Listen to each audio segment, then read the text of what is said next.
As a reminder, let's make sure this is working. Can never trust it. Okay. As a reminder, first paper is due a week from today. So next Wednesday, and then we'll have a spring break, which would be nice. Again, the default topic is basically Napoleon. And because again, in the book, which I know you guys don't have access to, there's this thing that's where's it at? My fault? No, where the hell is it? Pointing Cairo. Yeah.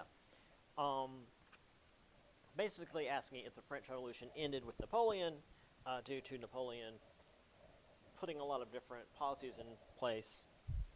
Now, in some, I mean, you can argue either way, that's the point. But in some cases, for sure, because a lot of revolutionary violence ended with Napoleon, but a lot didn't. So, again, it's up to you guys to argue which side you think is the better and have your sources. That said, if you want to do anything from the start of the semester to, like literally World War I, you're welcome to. There's plenty of stuff you can do. The Industrial Revolution's coming up. The creation of Germany and Italy. It's a whole thing. All right. So, unless you guys have any questions, we can start. All good. Europe. And also was adopted by a lot of European nations even after Napoleon. A lot of what Napoleon did was immediately, reversed. Like, oh, this guy is crazy. But Napoleonic Code stuck around because it was more or less universal. All men had equality before the law. You know, you couldn't be nobility and get away with certain things you couldn't if you were a commoner. Outlawed arbitrary justice, which is to say, the government's pissed at you, so you're going to jail. But it did also reverse a lot of the rights that women were given during the revolution. So, take that as you will. Anyway, there's Napoleon, who, again, just took the crown from the Pope, and the Pope's all pissy. And then he's going to also crown his wife as Empress of France. Josephine doesn't do a whole lot. She does produce an heir for Napoleon, but we'll get to that a little bit later. All right. Grande Armée, which is just French for the big army. So, as we mentioned, officers in Napoleon's army were not just nobility. You couldn't become an officer just because your daddy was, Count what's-his-nuts. That said, there were nobles who were good officers because, again, they were typically the only ones who had access to officer training schools before the Revolution. But that said, commoners could also become officers, that they were just good soldiers, that they had good battle acumen. Napoleon recognized that and promoted them. He also created new awards like the Legion of Honor. And the men and I guess this would be the answer as to how the hell did France become this continent conquering power after it had spent the last couple of years killing itself, is because of this. Not just because Napoleon was a good military leader, I should say. Advisor's not quite right. But because of him promoting people based on merit, giving out awards to people who performed honorably, or I guess exceptionally in combat, they became extremely loyal to him, to France as well, but specifically Napoleon. That wasn't something that you often saw. When people were conscripted into armies, They did the bare minimum because they didn't want to die. They weren't out there fighting for glory and honor and all this. They were there because they were forced to be. But if you're being rewarded for doing a good job, if you're being actually even just recognized for it compared to before when the commoners just went out and died and the nobility got all the glory.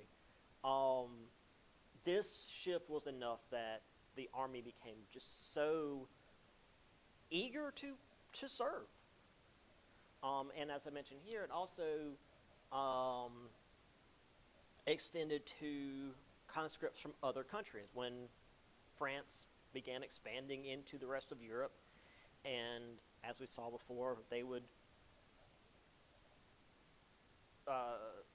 conscript is the word, but also, just like they would draft people from these other countries into the French army. And normally that would be met with a lot of, to say lack of enthusiasm is putting it mildly. But if you're Italian, say, and France takes over your part of Italy, and you're conscripted into the French army, you're not some lower class, underclass soldier. You're just like the rest of them. You're treated the exact same as the rest of the French soldiers. You can be promoted for gallantry in battle, for strategy, etc. So even these people in other nations that were kind of forced into France were a bit enthusiastic because you could actually rise in rank. You weren't just there as cannon fodder. So the Grande Armée was unique because it was multinational, because again, it wasn't just the French. However, the army wasn't mercenary, because as we said before, that was often the best way to go. As long as you can pay them, mercenaries tend to be better soldiers than just regular dudes. It had officers who were third estate, and it was also divided into corps, which is to say each individual group could act as its own independent army. It didn't need to just be part of one big mass that went forward and got shot at, which was the tactic of the day. And the way Napoleon formed his army, the way he led on the battlefield, these will be imitated for generations and still studied even today. Like if you were to go to, a military college, or even just take a military history course, they're going to talk about Napoleon. He's going to be one of the main guys you talk about. He's right up there with Sun Tzu and all the other just like, what's the word? They set a new standard for military excellence. Like it wasn't that they were just, they were good at the thing that they did. They did so much that anything below that would just not be worth it anymore. Like, for example, Robert E. Lee is held up as a pretty good general. And like a lot of the stuff that he did was like he'd split his army, which was typically not advised, but he would use that to like encircle the enemy and force them into retreat. That's a good technique, but he didn't revolutionize how armies were made. Napoleon did. So here we have Napoleon. Actually, this image is also in the book. Let's see. Napoleon distributed the Eagle Standards. 3 days after being crowned emperor, Napoleon staged a Roman-style ceremony in which he distributed standards topped with an eagle to each of France's regional regiments. A standard being the flag. That's what a standard means. You have like the standard bearer. That's the person holding the flag. This painting commemorating the event shows Napoleon offering a Roman salute to his men. That's what's going on here.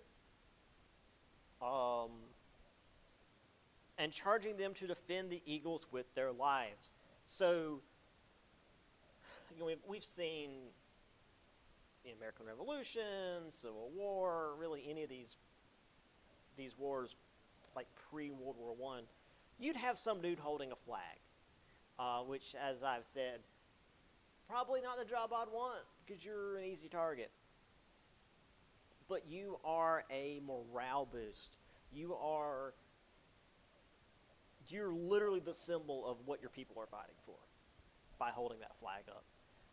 And if you get shot, someone else is required to pick up that flag and keep going. Right. Yeah. If a standard is left after a battle, that would have been a major defeat because they would have had to retreat and not have time to like get the standard back. So it was, again, wars back before we had machine guns and artillery were just as much about morale as they were about actual weapons and techniques.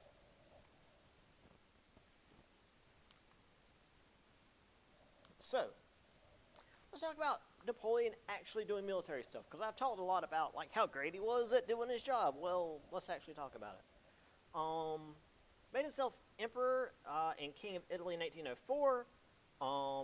There was a third coalition, the British, Austrians, and Russians, who wanted to contain French power. We talked about the end of the war, the first coalition, and now we're talking about the third coalition. Clearly there was a second one in there somewhere, but the book literally doesn't talk about it because it just didn't last very long. That's not important for our purposes. I just want to mention that. I'm not, this isn't a typo. I've got a lot of typos. This isn't a typo. That was the third coalition. However, while Napoleon was the guy to beat when it came to land battles, England still ruled the waves. Any attempt to invade England was dashed when his navy was completely wiped out by the British fleet at the Battle of Trafalgar, led by Admiral Horatio Nelson, who we will get more into in just a minute. I've literally got an entire separate PowerPoint. It's very short. It was one I did for my grad school on the Battle of Trafalgar. So I'll get more into that in just a minute. That said, while France was essentially kicked off of the ocean, they did rebuild their navy pretty quickly, but the British held a pretty tight blockade over almost the entirety of the continent. So there was no further naval combat in the Napoleonic Wars. It was literally just Trafalgar, and that was it. There was no point in trying to fight the British again. Also, if there's a blockade, you're not going to be able to get your ships out to even form a fleet because the enemy ships are going to sink you. That said, Napoleon was beating the crap out of everybody on the continent. He poured into Austria 3 weeks ahead of schedule. Again, that seems weird talking about a war that'll be on a schedule, but back then, when war was declared, it was generally understood by everybody involved that you would now take a couple of weeks to get everybody together and get all the equipment and supplies and stuff, and then you'd actually go to war. And that sure as hell is. Granted, our army our military is like always ready to bomb somebody since like, I mean, I would argue the Cold War. Like, if Britain were to go to war with, I don't know, Norway or something, they would actually have to mobilize. They don't have ships all over the ocean ready to blow up somebody at a moment's notice. So most countries need to mobilize before they go to war. And back then, when your most mobile unit was your cavalry, literally on horseback, it took you a little while to get people together and send them across. However, Napoleon's army was modernized.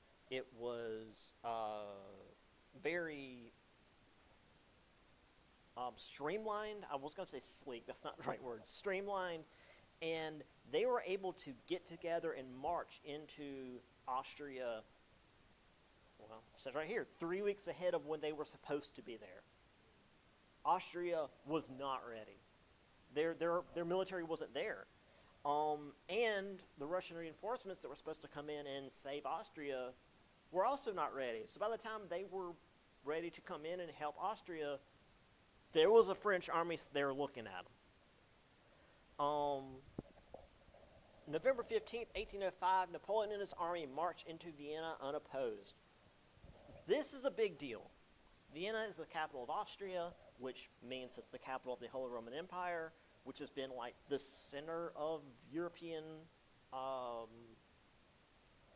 everything since, I would argue, Charlemagne, like the year 800. So to march into the capital of Austria with nobody stopping you, yeah, Napoleon had absolutely destroyed Austria. I mean, that would be like us going to war with Canada and a Canadian army just marching into D.C. and nobody fires a shot. Because we were so not ready for it that they just roll in. Oh, yeah. Yeah. I mean, we spend so much of our national budget on the military because they're just always ready. We've got ships everywhere. We've got bases in like every freaking country. I mean, that's the reason this is even happening, because Iran decided, hey, we're tired of you guys attacking us from your bases, so we're going to attack your bases back. So basically, the United States started with all this. I mean, we did not start it. We just finished it. America likes to destabilize. Yes. America likes to destabilize everybody. Look at Central and South America in the 50s and 60s and 70s. Yeah, we're destabilizing the Middle East because we want their oil. And depending on who you talk to, we're trying to start Armageddon. Yeah. So it's a whole thing. Do you think China could be a One-on-one, no. like China got Russia, though, don't they? Yeah, I mean, China and Russia, it wouldn't be great, but it'd be just like the Cold War. We'd be daring the other to do anything. We got people behind this today. There are not a lot of people going into this one with us. Israel's kind of leading us into it. I heard a couple of other countries were like, it's kind of helping, but most of them are busy with Ukraine being invaded. You think we're gonna lose? No. No, our military, at least the amount we spend on it, is more than like the next 12 put together. And that would mean not just China and Russia, but like England and Germany and France and like most of Europe would all have, it would have to be the rest of the world against us for it to be actually be like a major problem. Because we spend way too much on the military. We do have horrible spending practices. It's not, yeah, our military is not efficient. Also, it's stuff like with like their ammo allocation at least. They shoot all directed bullets because if you don't shoot them, then you just get less bullets. Yeah, So it just encourages you just to waste bullets. yeah. I mean, like literally, Just stuff like that's just everywhere. yeah, like the Pentagon has like a $500, it's like equipment spending, and it's on like coffee cups and shit. Like there's a lot of graft. So if we go to war, it'll be World War III. I don't think enough people are going to back Iran for it to actually be World War III. I mean, maybe, but unlikely, because Russia's busy getting its ass kicked by Ukraine, which it invaded like 3 years ago. China's more concerned about taking Taiwan than dealing with Iran. Well, China is a superpower right now. That's probably going to change because they kind of push their foot down policy. Yeah, they're Well, they have a good population right now. most of them are Their old. population is going to start decreasing very soon Yeah. because they don't have enough people to make more people. Yep. I mean, they reversed it in a lot of cases, but it's kind of too late for that. It happened too long there. Yeah. So yeah, like the most realistic outcome for us to actually be in trouble would be a fallout scenario. Would be just everybody nukes each other back to the Stone Age. Like either we win or everybody gets nuked, including us. That's kind of where we're at right now. No. I mean, we lost in, say, Vietnam and Korea because we left. But, like, if there was the actual threat of us being attacked, we would start slinging nukes. I seen something that was like, imagine if Trump was president during 9/11. You think we had gone to war? Oh, obviously. I mean, that was the whole Republican. I say Republican. Everybody was like, "Yeah, we gotta go to war. We gotta avenge our people," and then we just went to war with whoever, Afghanistan and Iraq, and then we pretended they had weapons of mass destruction, which was a lie. Like, even the Pentagon knew that. In fact, speaking of today, the Pentagon said that there was no indication that Iran was actually going to attack us. We're just preemptively attacking them. Also because Israel wants us to. Does Congress even want us to go to war? Congress has no spine, so they don't want anything but to do whatever the president says. Or the ones that oppose him just sit on their thumbs. Because nobody's getting that. Because, yeah, what's happening is they are, what's happening is illegal. You cannot declare war on another country without Congress. But Congress is also the group that needs to actually do something about that, and they don't.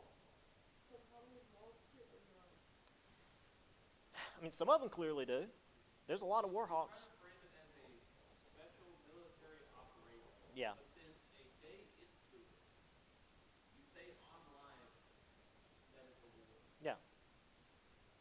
Yeah, because we got toddlers running. Fine. Make sure you don't say war. Okay. War. Yeah. Yep. Oh, right.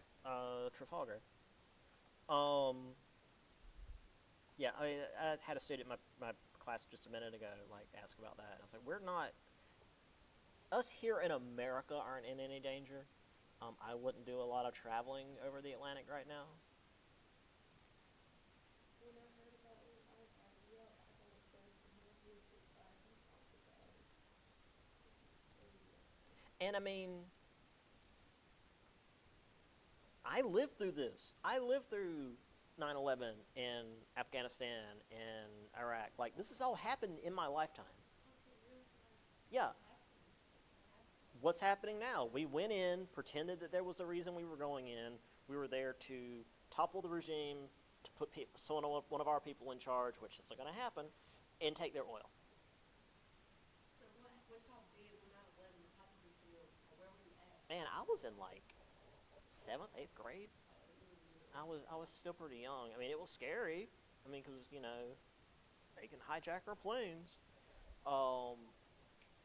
And, you know, everyone was made to believe that this was like the righteous course of action, that they're going to have nukes and stuff, and they didn't. People aren't as, I mean, we weren't attacked here in America. There is no big symbol to rally around. We're just attacking another country. So. And what's up with the Twitter stuff? Like, the president seems to go off Twitter and everything. It just be people in there. That used to not be a thing. Presidents didn't, let me rephrase that. Politicians didn't go on social media to explain their policy decisions. They held press conferences, and they talked to the media, and they were professional. Gabbing on social media like some gossipy teenager is amazing. Yeah, no president before 2016. I don't recall. I know Bush didn't. I'm pretty sure Obama didn't. I don't recall any president before 2016 being on social media like that. So, real quick, Trafalgar. So, we'll talk about the continental system in a minute. The British were blockading France. Napoleon couldn't draw the British into a land battle because that was what Napoleon was good at. The British just stayed on the ocean. So there are a bunch of ideas for how to actually invade England. Here's a bunch of really goofy ideas. Now, granted, actually sending ships across might be a good idea because that is a good way to get across the channel. However, the British had a lot more ships and a lot more cannons. So that was a one-way trip to the bottom of the sea. There was also this weird thing about, like, because the French had hot air balloons. And so they're like, well, we can just come in with hot air balloons and land on top of them. It's like, yeah, that's going to work. I mean, even that, have you ever seen a hot air balloon under the channel and come up in England from underground? Like some freaking mole people. Now, I say that not only because, I mean, they did start it, but they weren't able to finish it. When the channel was built, which is the tunnel under the channel, there is actually a tunnel between England and France now. I think it's just I'm pretty sure it's just a train tunnel. I don't think it's actually a car tunnel because it would be very dangerous. The British made sure that when it was built, they could cut off sections and flood it if France were to try to invade them. Yes. So they're ready. Now, it was probably less about France and more about, like, Germany, because World War II had just happened, or potentially Russia, because the Cold War was happening. I don't think they're actually worried about France invading them, but they want to make sure that if something happens on the continent and they're in danger, they can just flood the damn thing, and you're not taking that tunnel to England. So yeah, it's the British don't play around. So there was this plan to draw off the British. Admiral Villeneuve, I don't know French.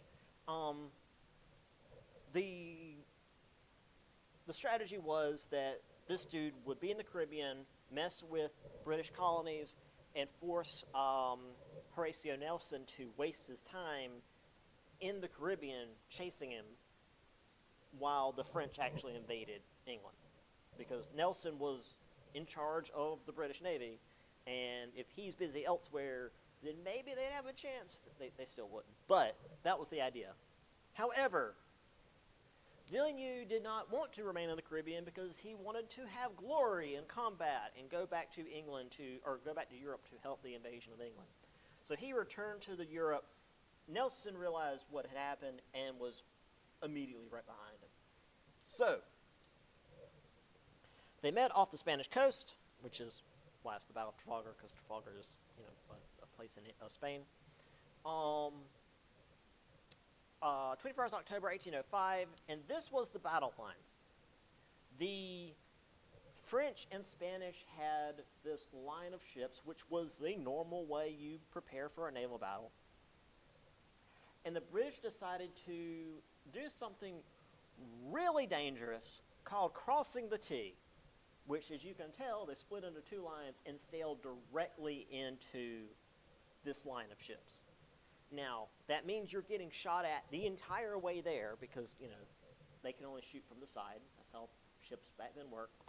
But once they crossed the T, once they got through the line, they could fire in both directions into enemy ships at point-blank range. It was very dangerous for the British, but significantly worse for the French and Spanish. Yes, and they beat the crap out of the French and Spanish. So you're saying they don't pass it, either the front and the back? But both sides, yeah. Yeah, because, again, with the naval ships, you can only shoot from either the left or the right because, sometimes they would have, cannons on the front, but it'd be, two. That wouldn't even be worth it.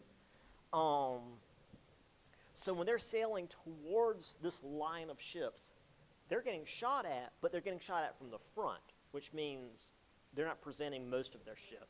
So it's harder to hit. And then when they cross, they've got, like this guy here, has a ship here and here directly on both sides and just lets loose. And they destroyed the French fleet. Now, while the French were wiped out and the British did again rule the ocean, as I said, the French rebuilt their fleet, but it was the British blockade that kept them out of the fight. Because again, you can't get your ships into, you can't get them into battle formation if you're trapped in the harbor. So you try to leave the harbor, you get hit by British cannons. Because obviously, again, this was before submarines or any kind of like missile system. The only way you could fight a ship was with another ship. And if you've only got a couple of ships in your port and you try to send them out against the many more British ships already aiming their guns at you, you're not going to make it. Yes? You know, like when they fight in that war and stuff, if somebody dies, do they just leave them there, or they try to pick them up and like either have them on their ship that they survive, they can bring them back even if they're dead? Oh, if they're killed, it's burial at sea. You're tossed overboard. That said, after the battle's over, when there's no more ships firing at each other, the proper naval doctrine is to rescue anybody in the water, whether it's your guys or the enemies, because they're not going to be shooting at you while they're drowning. You pull them out of the water, they're now you're prisoners. They're if your ship has sunk, you're not in the fight anymore. Ooh, so this happens that somebody after the war, somebody goes out there to see their ship alive. Well, I mean, like right after the battle, while the ships are still there, because there's going to be debris and wood and people floating in the water, and they're going to sail through and find anybody that's alive and pull them out of the water, War's over. or the battle at least. Yeah, yeah. And then they go see who's alive. Does that matter what side you're going Yeah. to go in prison? Well, I mean, if you're British, obviously you're not going to prison because they're your guys. But the French and Spanish were picked up. That said, I do want to mention this. Should I have any? No. The Spanish were just returned to home to Spain. The French were brought back to England to be in prison. And part of that was because France's anti-Christian policy. So for them, for the British, the French were just a bunch of heathens, so they don't get to go home. But the Spanish, they're Catholic. We don't agree with them, but they're still Christian. You guys can go home. Also because the French and English have hated each other for, this was the 1800s, at least 800 years at this point. So, yeah. But that's something that a distinction that I wanted to mention was that the Spanish were picked up and then just like dropped off because they're right there off the coast of Spain. But also because the British and the French hated each other, so the French were going to prison. Or at least prisoner war camps. After the war's over, they go back home. So, yeah, this wasn't like a strategic victory.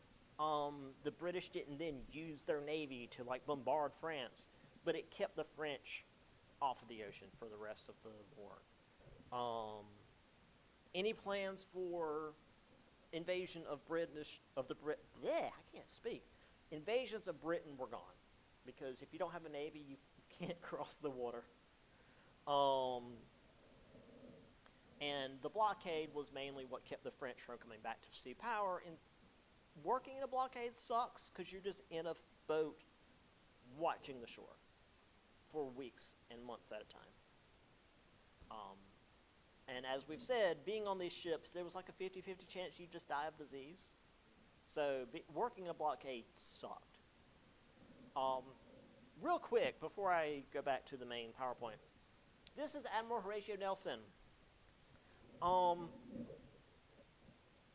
He died during the Battle of Trafalgar, actually. He was hit by a French sniper, which is much of a sniper as they had by then. But during the battles, I guess I'll go back to this real quick. You would not just have guys on the deck shooting cannons, you'd also have guys on the deck shooting guns at the other guys on the deck. Because if you take out the guys on the enemy deck, they can't shoot guns. They can't shoot the cannons. But also, you would have guys way up here, up in the crow's nest, shooting down at enemies on other decks. So what happened was Nelson wore this into battle. He was on the deck of his ship wearing this. So when the French sniper sees this guy in full regalia, clearly he's somebody important. And he got shot right about here, right in the middle of all this, because it was a bright target. This is why, not specifically Nelson, but at events like this, why when you have like officers at, say, bases in the Middle East, for example, right now, you don't even, they're just in regular uniform like everybody else, and you don't even salute them. Because if there's a sniper watching the base, which there almost always is, and they see a guy walking around the base and people are saluting him and following him around, clearly he's important. Take him out. Do what? They shouldn't. He's not military. Yeah, you don't salute non-military.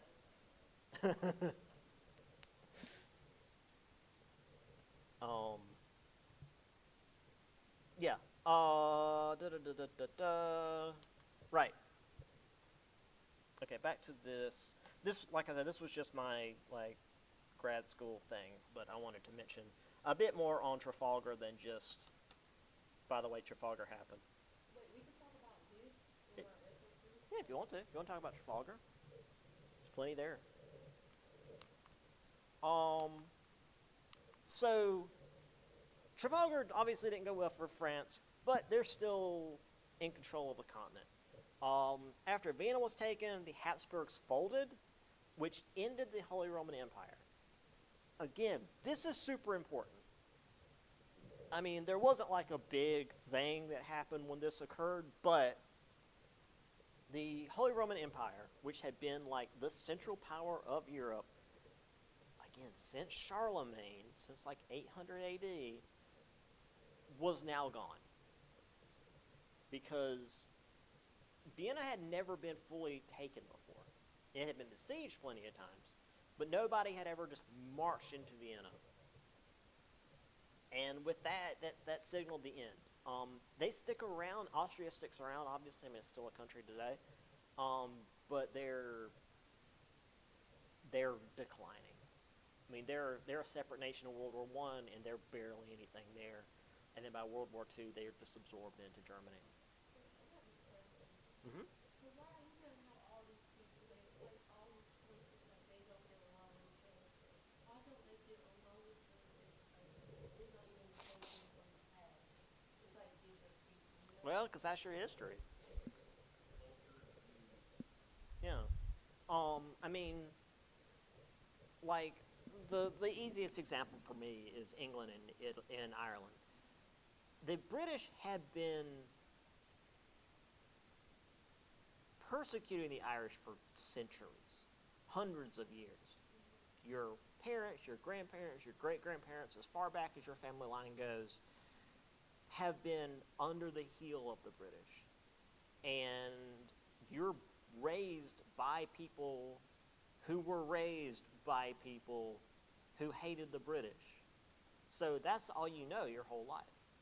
I mean, even when I was there, 2012, like there wasn't this animosity of like, oh, we're going to kill the British, but like they didn't like the British. There was always this disdain for the British because the British had just mistreated them for, again, literally centuries. And even now that they're their own nation, they're completely independent of Britain. that doesn't go away. In America, we don't really have that. Like, our oldest enemy is Britain, but they're also like our oldest friend. Because like right after the American War for Independence, we immediately were like, hey, we need to enter trade negotiations because you guys control all the trade in the world and we want to be friends. Yeah. I mean, we did have the War of 1812. But then again, immediately after that, we were like, hey, let's be buddies. We don't have like ancestral hatred for other nations because A, we're so young. B, our people are from so many different nations. I mean, the majority for a long time were British. The majority right now is actually Germans. There's not this ancestral hatred. So it's hard to understand as an American because, like, since World War I, we've been on top. Nobody's really been like hurting us. We make up threats so that we can send our military out. Like, oh, the big threat is China. What has China done? Like, trade wars, sure. I mean, that's how trade works. Have we been fighting the Chinese in the ocean for decades? No. Like, they're threatening our ships that are there, but we have ships off their coast. If they had ships off our coast, we'd be threatening them too. So, like, oh, these big threats, and it's like, I mean, this country's looking out for their own best interest. Like, again, Russia and China, we've certainly not gotten along with them. I'd say Russia's probably the closest we'd have to ancestral hatred because of the Cold War, of how long that lasted, and this fear of, like, Russia taking over. That's not realistic anymore. But, yeah, like, our biggest complaint is, oh, China's destroying our economy because our corporations are sending their stuff to China because they pay their people so much less that they can make stuff cheaper there. China's not stealing anything. That's just free trade at work. Sure, they certainly have like competing businesses, but competition isn't war. So yeah, that's just why it's difficult as an American to understand like European hatred of one another. Pretty much. I mean, again, especially Europe, because they've been so tightly packed for centuries. They've been taken over. If you live, especially in the border region of these countries, you have family that was alive when another country had controlled that region, and then vice versa. So, yeah, it's not something we can understand as Americans. It would be like if Canada came down and took like 13 states or something, and for 70 years they were in control, and then we finally pushed them back. The people that were living in those states would hate them forever. But again, that's not something that is feasible with just kind of how modern things go. And in World War II, we'll talk about the issues between Russia and Ukraine, because that's been a long time coming too. It's still going on, isn't it? Yeah, it is. But I'm just saying that, like, Russia and Ukraine have, well, let me rephrase that. Ukraine has been butchered by Russians for a long time. Stalin literally starved the entire country to near death. Well, by bullying, I mean, like, murdering people and not letting food go into the country and allowing a famine to happen and just letting people starve in the streets because he didn't like them. So yeah, the Ukrainians are not going to want the Russians there. I can't speak. Because their grandparents were alive while that was happening. Excuse me, I'm getting spit in my throat. Yeah, I mean, it's like, I grew up with my grandparents. My grandfather served in World War II. He was I mean, he was a racist old man anyway, but like he really hated the Japanese because he fought in the Pacific. But like Japan's not doing anything to us right now. They don't. I mean, most of their military is our military. They have a self-defense force meant for keeping people from attacking Japan, and that's all the military they have. They don't have military for attacking other countries. They literally, after World War II, part of it was American disarmament, but they didn't want to be an aggressor nation. So all they have is military to defend themselves. You don't got military to help them. Well, no. And they certainly don't have military to like try to invade China, which they did for hundreds of years. So yeah, China and Japan also don't get along because of ancestral reasons. But like today, that's not an issue. It's just it's history. It's culture. It's what your people know. Well, that's why I'm here.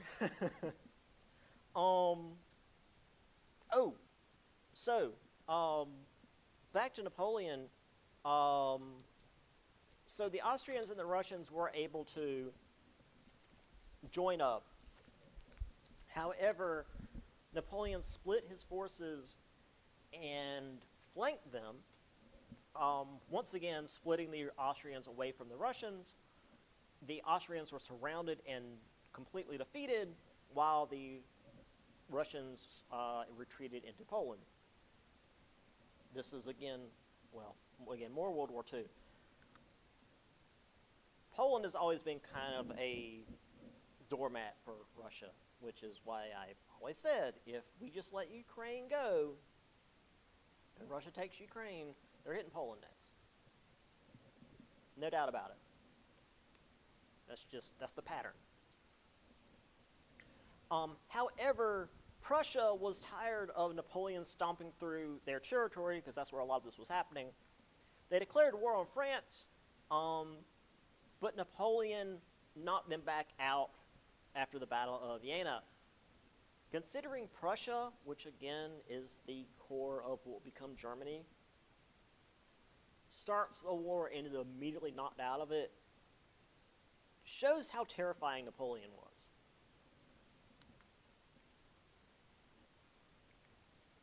Napoleon rallied Polish forces, telling them he would restore Poland. They hit the Russians, and at the Battle of Friedland, the Russians were back to a river and wiped out. Because when you're fighting in a battle, you cannot cross a river. Your stuff will be too heavy, you will drown, or while you're trying to cross the river and being really slow, you're a target.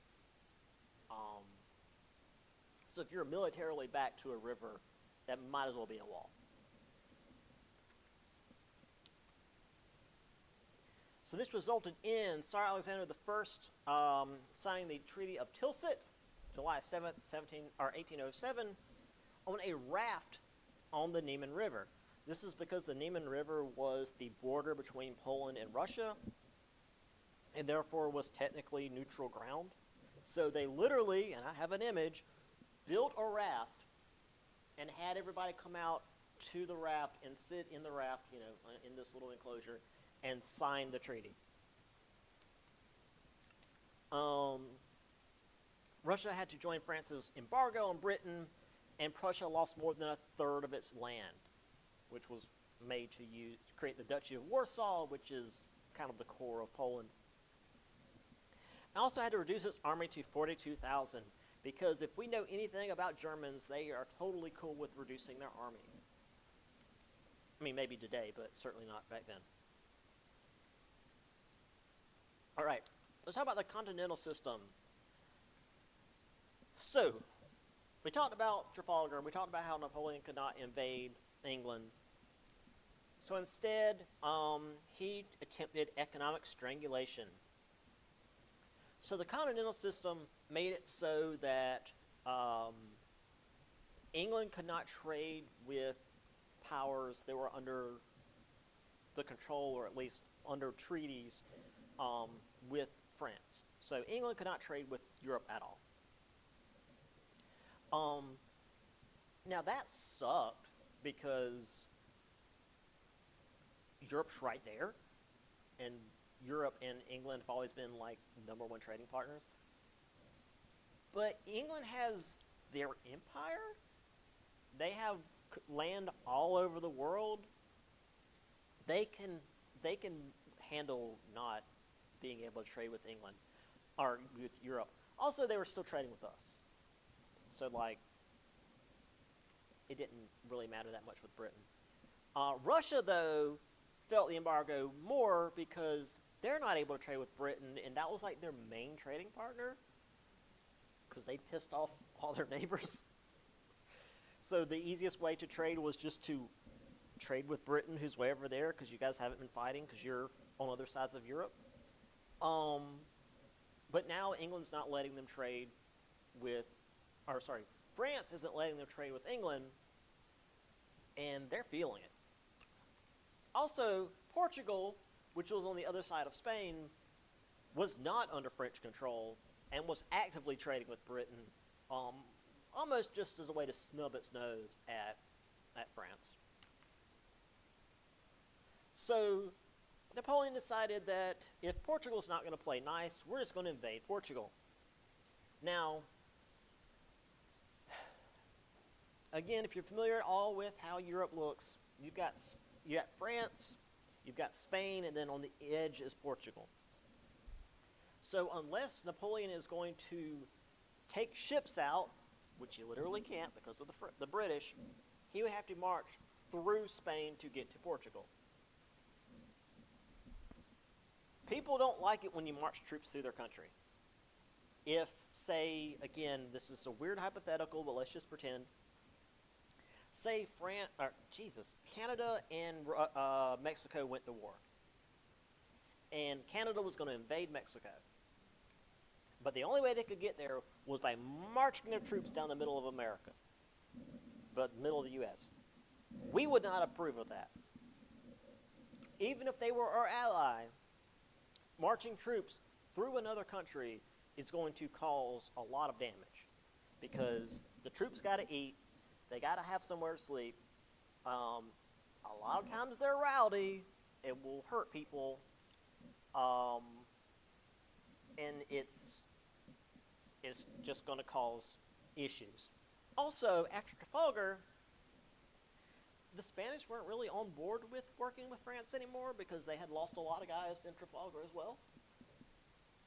So Napoleon forced the king to abdicate and set up his brother as ruler. This was the failed brother I've told you guys about. Joseph, who was bad at everything. So Joseph tried to force a lot of French reforms on Spain, which resulted in a rebellion in Madrid, which was quickly put down by the French, but it was so brutally put down that it only caused more resentment and rebellion in Spain.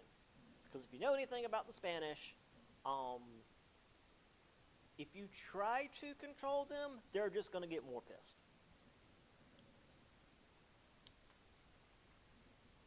Yeah, so as I said, this strengthened the Spanish resolve. Also, Portugal allowed the British to land in their country and then go through them into Spain. So rather than what happened with France and Spain, where France is just like, we're coming through here whether you like it or not, and then they didn't like it, so Napoleon replaced the king. The Portuguese were like, hey, France is trying to invade us, so you guys want to come here and like invade them instead? This was led by Sir Arthur Wellesley, who would later be the Duke of Wellington, who is like a major player in Napoleon's final defeat. This became known as the Peninsular War because Spain's on a peninsula. And while this was never a threat to France, France was never going to be invaded through Spain.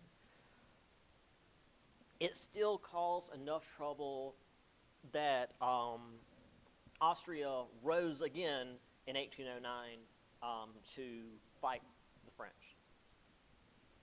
So this was a quagmire. In other words, this was Napoleonic France's, at least, because France had a lot of other issues after this. This was France's Afghanistan. They were sending troops in and having troops get slaughtered. But there was never any threat of, again, there was never going to be a push over the border. But that's where a lot of troops had to go to keep it from getting that bad, while they ignore the rest of Europe, and Austria decides they're going to try to fight back. So here is this image. See, is this in the book?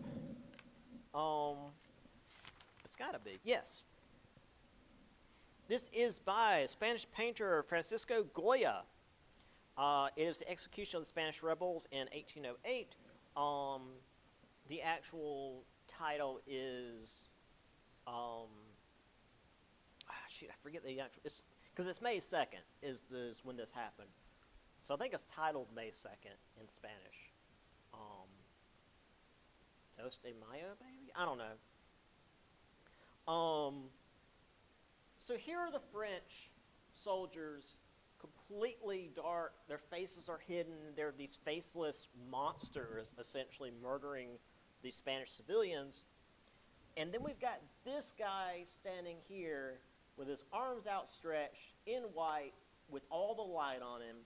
Who is this guy representing? Also, remember the French or the Spanish are very Catholic.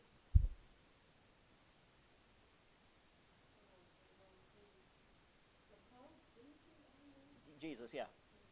Yeah, there's always this Jesus messianic figure in these sorts of things where this guy is dying for his people against this horde of faceless monsters, essentially. And that's how a lot of people in Spain felt. And this is why the Spanish ulcer happened, was the Spanish were not going to just take this lying down.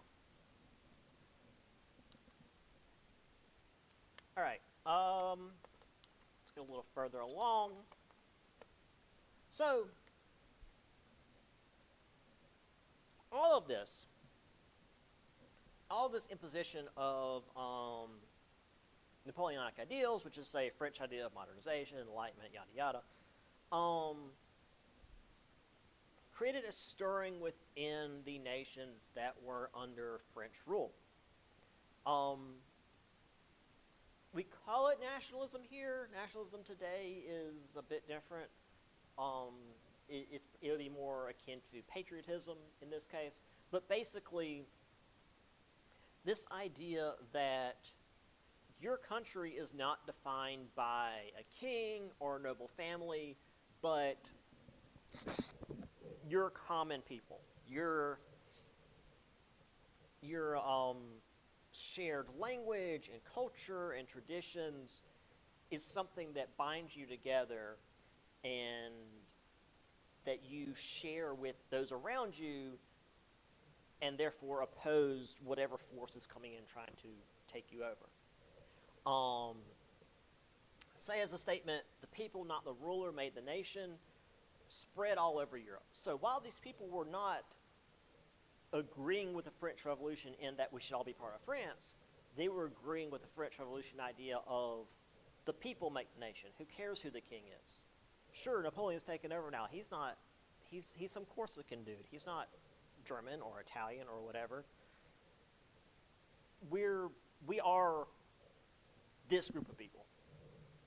A modern German historian wrote a book about how Germany was created. And he opened the book with, in the beginning was Napoleon. Because Napoleon really created this shouldn't say system, but created this culture and this atmosphere of we should all work together regardless of who our ruler is. And this is what it led to the creation of Germany as the country that it is today. Because again, back then, it was Prussia and Austria and then like something like 30 little tiny statelets that were just the prince and the people that lived in that region, and they were their own little thing. You know, there was Brandenburg. Well, Brandenburg was part of Prussia, but you know, Hanover and well, we talked about Alsace and Lorraine, which were two separate regions. So like, just a bunch of little things. Imagine if not every state was its own country, every county was its own country. That's how small and split up they were, but they were still part of a larger culture. That's what nationalism, at least in this statement, means. Today, it's a bit more, we're the best, and therefore everyone else needs to be below us, is kind of modern nationalism, compared to patriotism, which is, we love our country. It has some issues, but it's our country. That's kind of what this is more. Nationalism is, we love our country because it's perfect, and we're going to ignore everything that's wrong and be violent against those who think we're wrong. Yeah, which is kind of what we're seeing today. So Austria rose up. Napoleon was more than ready for this because obviously Austrians were going to cause trouble. The Battle of Wagram, between July 5th and 6th, 320,000 troops met on the battlefield, which was the largest battle Europe had ever seen up to that, will ever see until literally World War I. 320,000 troops on a battlefield is insane. Like, again, contemporary battles, the Revolutionary War, the Civil War, maybe 20 or 30,000. Not 300,000. This was crazy. Obviously Napoleon won that particular battle because he's winning everything at this point. Also, his Habsburg wife bore him an heir, Francois Charles Joseph Bonaparte, which he called the Eaglet, because his whole symbol for the House of Bonaparte was an eagle. So his son was a baby eagle, the Eaglet. Well, he comes up later. That's why we're mentioning him. Russia was pissed about the continental system and also angry that France had supported the Poles because the Russians and the Poles have been fighting each other for centuries. So Napoleon decided to preemptively strike Russia. Again, boy, that's starting to sound familiar. Crossed the Niemen River on June 24th with an army of 600,000 men, which again was unprecedented for that time. However, you don't have a land war with Russia. That is a common, now, military refrain. Don't go into a land war with Russia. It's not going to go well. Russia has scorched earth tactics where when they would retreat, they would just burn everything. So there would be no food for France's invading troops. Continued retreating deeper into Russia because, if you haven't noticed, Russia's big. And Alexander refused to surrender no matter how many times the Russians were defeated in battle. Before Napoleon got to Moscow, the Russians burned it down to prevent them from even having that victory. So on October 19th, Napoleon,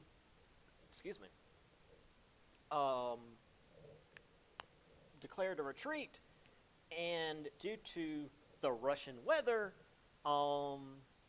Russian harassers hitting them while they're retreating and then moving ahead of them and burning more stuff so that they don't have any food, Napoleon left Russia with 30,000 men out of 600,000. Where's that? Yeah. And the thing was, there was no major battle defeat. Napoleon didn't go into battle and the Russians destroyed most of his men.